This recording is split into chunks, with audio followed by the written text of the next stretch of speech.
actor, director, amazing teacher, and just a giver of the arts, Mr. Bill Duke. My great pleasure. Great having you there. Thank you. It's really great to see what you're doing and the progress you're making, and mom supports you. So how did you get started into acting before you even get into directing? How did you get started into that? You know, I was always a nerd. Didn't have any friends, and so I kind of wrote my feelings down because I wasn't a good communicator. And those turns into poems, and those turns into scripts. And I went to junior college at Dutchess Community College in Poughkeepsie, New York. And I was an English major, and Mrs. Kuhn, who was the head of the speech department, said, we're doing a play called The Emperor Jones. And I didn't know what it was, and she said, read it. And I liked it. She said, you're going to star in it. Oh, wow. I had no idea what she was talking about, but once I got that bug, I found my passion. Oh, wow. And so, thanks to her, and God bless you, Mrs. Kuhn, I'm doing what I'm doing today. Mm-hmm. That's amazing. And so you had all these, you went from not acting at all to starring in to a play you knew nothing about at a young age. I think that's awesome. Terrifying. And then like years later, you had such a successful career. So when did you make your transition into directing? What about directing sparked your interest?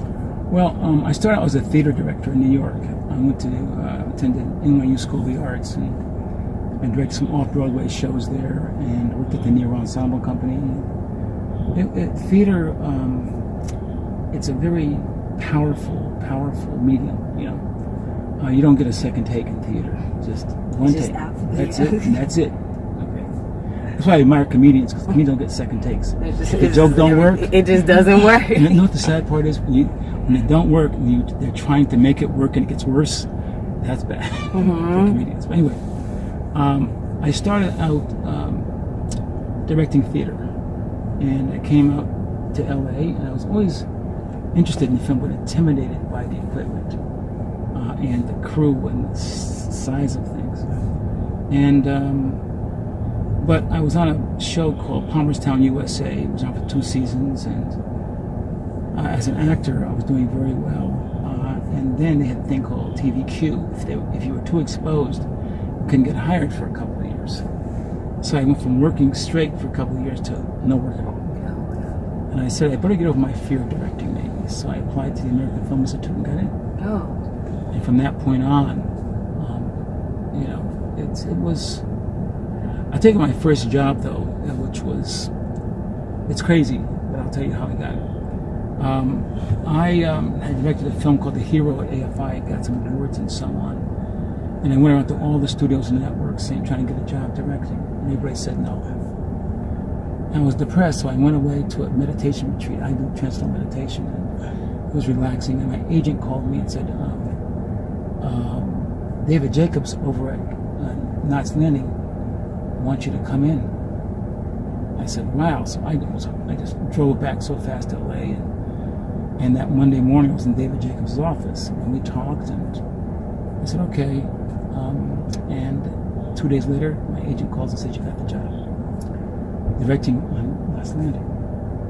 And I called everybody that I knew, so I went in for pre-production, was working for 5 days before I was shooting, 6 days before I was shooting, and Joel Wallenstein comes in the office and says, Bill, you know, did a good pre-production. We knew you were going to be a great director, and we could tell by your reel. I said, what reel? He said, well, the reel that you turned into David. I said, no, I just got AFI. I just got one small film called The Hero. He says, wait a minute. He goes into David Jacobs' office. David had mixed my box with somebody else's. Oh my gosh. They were doing somebody else's reel. That's how I got my first job. You just went with it. Went with it. This is my opportunity. Went with it. I'm saying, no, I'm that dude. I've just got a different disguise. You know what I'm saying? but based on that, I came back and directed several episodes. That's amazing. Yeah, I'd like to say it was my brilliance or my genius or my talent. It was God. Yeah, definitely create an opportunity you know what I'm saying? You.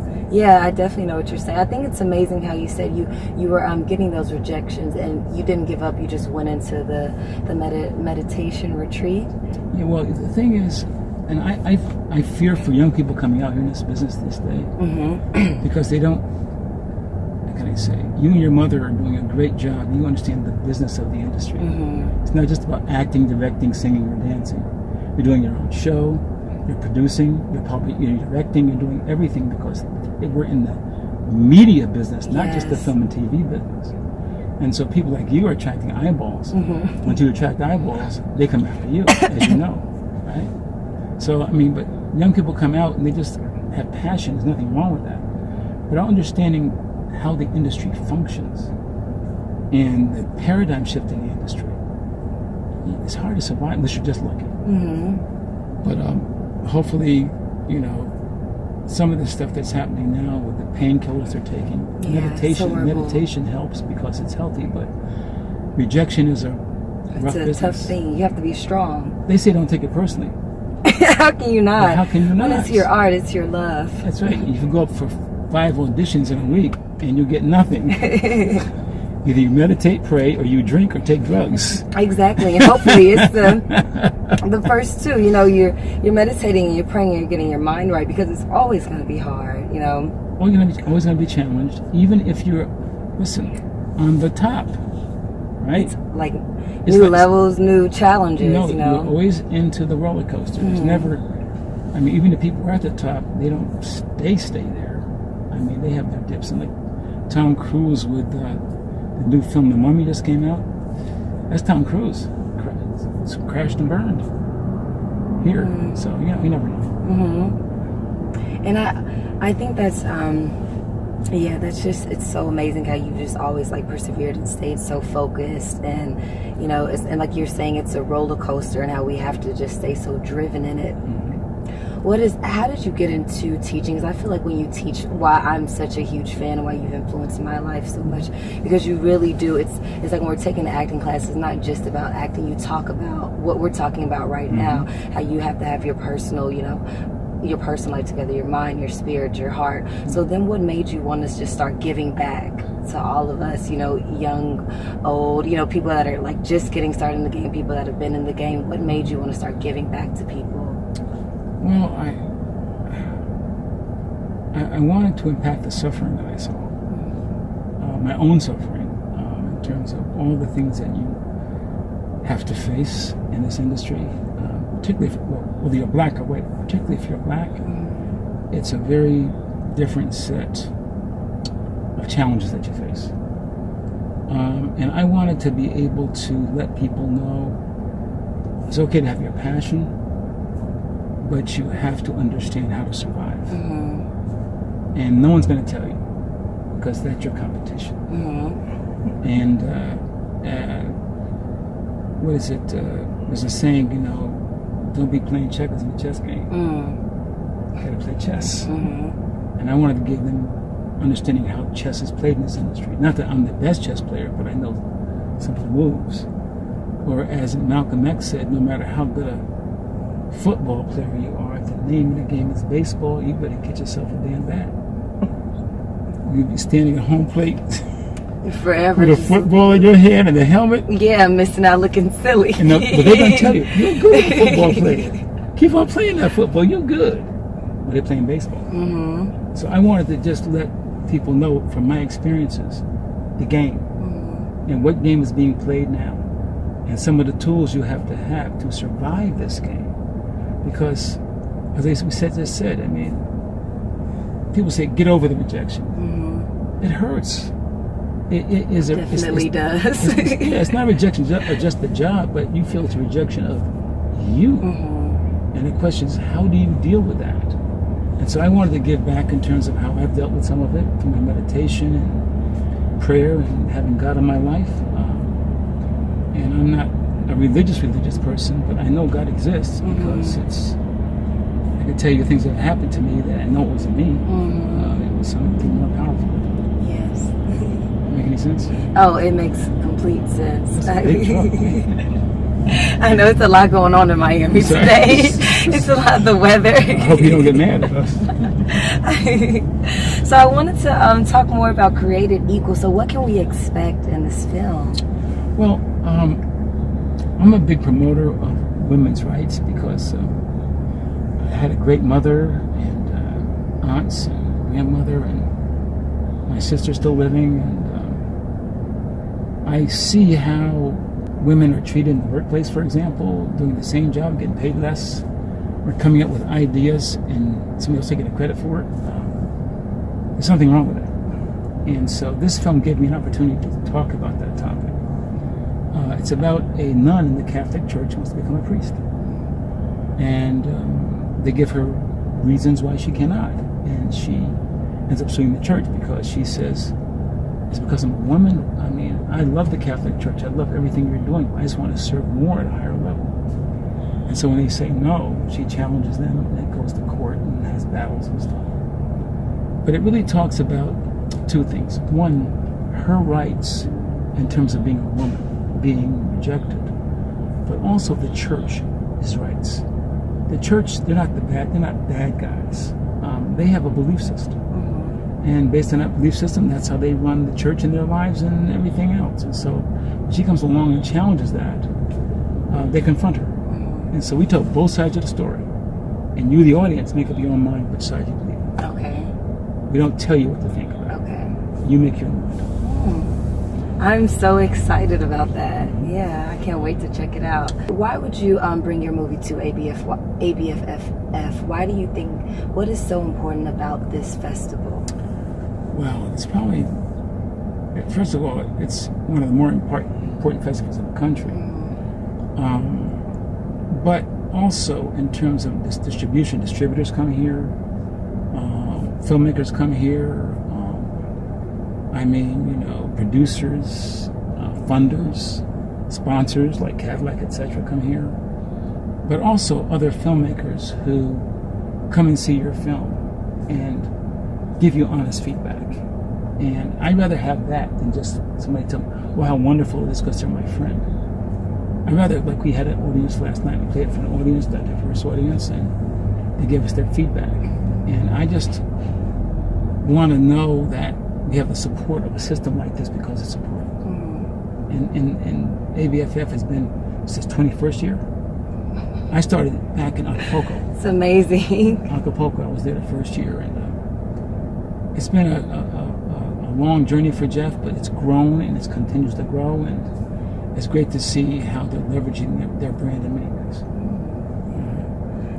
That's so great. And what else is something that you really want to tackle, or is there any ultimate goal, or just something you've always had an interest in that you really want to do? Well, right now I'm putting a lot of energy into my foundation. Okay. It's called the Duke Media Foundation. You can go online to dukemediafoundation.org. And what we do is we take young kids from underprivileged communities and from the age of 14 to 18, high school students, who are interested in our industry, and we teach them two things. One, media literacy, and that is that there's been a paradigm shift from just film and television into media. A game called Grand Theft Auto last year made $1 billion in 3 days.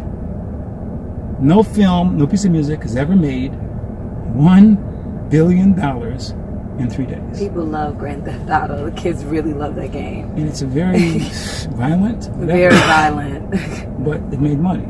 And now we can make other games, but we have to know the business of making games. Why don't we have a gaming system that can make $1 billion in 3 days? But many of us are focusing on being in front of the camera and not understanding the opportunities that exist in coding and graphics and program. I mean, a lot. So we teach them those things in terms of not only gaming, but virtual reality, cell phone apps, webisodes. People are waiting to be discovered. We're saying discover yourself. I mean, Issa Rae didn't wait for nobody. She had her webisodes on, and now she got, Insecure on HBO with a deal. So she didn't wait. She discovered herself. To go after it, yeah. So we teach kids that. Then we teach them financial literacy. The distinction between the spending of a dollar and the use of a dollar. Which is so important. We're taught to spend, but not how to use a dollar. So we teach them what is the stock market, what is Wall Street, what's the FDIC, what's the Federal Reserve, what is debt, what is credit, what is a bank, what is money, right? And so we have a very, very well-known VP of the City National Bank, Karen Clark, who comes in every week and just teaches these kids. And they start bank accounts at the bank, first time in their lives. Oh, wow. Parents have a relationship with the banker, first time in their lives. And so it's about finding ways to solve some of the issues we face as a culture. So that's one of my big passions today. That's so awesome. So what are some last words of wisdom that you want to leave us with today, like for an artist that's just starting or somebody that's getting discouraged? What's some words of wisdom? I love quotes. So Me too. I'll tell you three of my favorite quotes. I'll tell you four of my favorite quotes. Winston Churchill. True power is an individual's ability to move from failure to failure with no loss of enthusiasm. Okay? Number two, if a man does not seek humility, humility will seek the man. Number three, in your lifetime, you will never see a smaller package than a person wrapped up in themselves. Oh, wow. And last but not least, aspire to inspire before you expire. Well, there you have it. I'm putting all those in my pocket. Did you get those back there? Those are my four favorite ones. And those are some awesome. I'm writing all those down, definitely. I have like a book of quotes that I go by every day. I mean, what's your favorite? What is my favorite? I go by, because I have a lot of Bible verses, but I've always gone by this quote by Martha Graham, that mediocrity is a sin. And because it means so much to me. Yeah, because it's that's great. Yeah, because it's mediocrity like it's a sin, and it's and also another quote that I loved with my grandma. When I was little, she was still alive. I would be like, I'm bored, and she's like, it's because if you're bored, that means you're boring. You need to, And right. I think at first she wasn't supportive of me wanting to become a movie star, and she didn't support this stuff because she was very just all about the books. But in a way, she was one of the people that really pushed me into being a creative, because she would say stuff like that to me when I was young, and it kept me humble, kept me always trying to create and excite myself. But yeah, it's a few good ones, but that mediocrity is a sin always keeps me pushing, because it's so simple, but it means so much. Mediocrity is a sin. Yeah, there's a one that I love. The old folks when I was growing up. If you look at them and you're telling them a lie, they let you talk, and then they say, "You look so I ain't as dumb as you look." I ain't as dumb as you look. And go out there and get that switch. I know. Oh my God, that was me every week. If I didn't say yes, ma'am, or think you done good. Yeah. You done good. She done good, huh? Exactly. They did a good job. They did a really, because oh my God. And then I would sit outside for probably 5-10 minutes trying to find one that I was like, this may not hurt. The small one. Yeah, because sometimes the small ones are worse than the thicker ones, so they really get to going. To breaking exactly. Make it a little. I would be like, I'll make it a little shorter. Like Amber, hurry up! I can hear my grandma's voice now. She's like, hurry up! Oh my gosh, so many spankings. But thank y'all so much for joining me today. Well, thank you for having me. This has been great. Everyone, thank you for watching Kickback and Chat with Amber Pickens with the legendary Bill Duke. He is a legend, done so much for my life. And then that means I'm old. No, that means you're wise. You carry wisdom. Oh, thank you. I like that better. Not everybody carries wisdom. I realize that. A lot of older people, they may not carry wisdom, but you've always had that.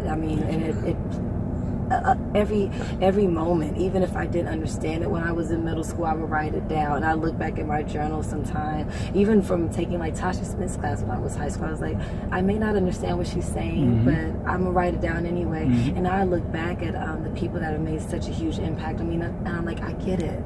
I was watching Girl 6 the other day, and I didn't know who Susan Batson was when I first saw the movie. But then now that I'm in New York and I hear more about the different teachers, I said that's this scene when I saw this when I was a little girl.